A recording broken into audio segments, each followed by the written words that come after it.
శ్రీ గురుభ్యో నమ. ఇక మనం ఆగస్టు మాసం కనుక మకర రాశి వారికి చూసుకున్నట్టయితే, ఈ రాశికి వారికి ఈ ఆగస్టు మాసంలో కొద్దిగా అనారోగ్యము, అకాల భోజనాదులు, పొద్దున్న పని చేసి బాధపడము, అంటే ఆ పని చేయకూడదని చెప్పి తెలిసి కూడా, అంటే అగ్ని కాలుస్తుంది అని చెప్పి తెలిసి కూడా అగ్నిలో వేలు పెట్టి బాధపడడం, ఇలాంటి కార్యక్రమాలు జరగడానికి ఆస్కారం ఉంది మకర రాశి వారికి. ఇక మొదటి వారం కనుక మనం చూసుకున్నట్టయితే, బంధుమిత్రాదులతో విరోధము, భార్యాబిడ్డలకు అనారోగ్యం ఏర్పడము, భార్యాబిడ్డలతో మంచిగానే ఉన్నా వారికి అనారోగ్యం ఏర్పడి ధన నష్టం కావడము, హెచ్చించిన కార్యక్రమాలు, అంటే ఈ పని చెయ్యాలి ఈ నెలలో అని అనుకున్నప్పుడు ఆ కార్యక్రమం నెరవేరకపోవడము, దానివలన మనస్తాపం కలగడం అనేటువంటిది మొదటి వారంలో జరుగుతుంది.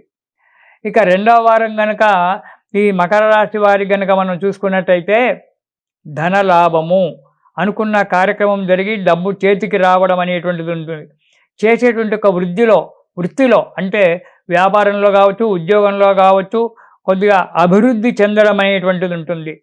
కుటుంబంలో భార్యాబిడ్డలతో సౌఖ్యంగా జీవించడం కూడా జరుగుతూ ఉంటుంది రెండవ వారంలో ఈ మకర రాశి వారికి.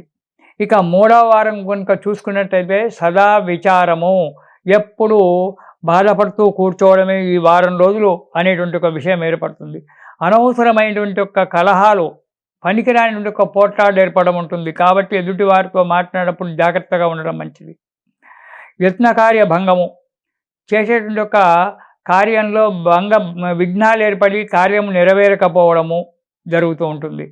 స్వజనులతో బంధువులతో విరోధం ఏర్పడడానికి ఆస్కారం ఉంటుంది.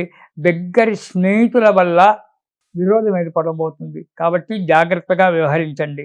ఇక నాలుగవ వారం కనుక మనం చూసుకున్నట్టయితే, సౌభాగ్యము, అనుకున్న కార్యక్రమాలు నెరవేరడము, ధనలాభము, యశస్సు పలుకుబడి పెరగడము, అంటే సంఘంలో కీర్తి ప్రతిష్టలు పెరగడం అనేటువంటిది జరుగుతూ ఉంటుంది.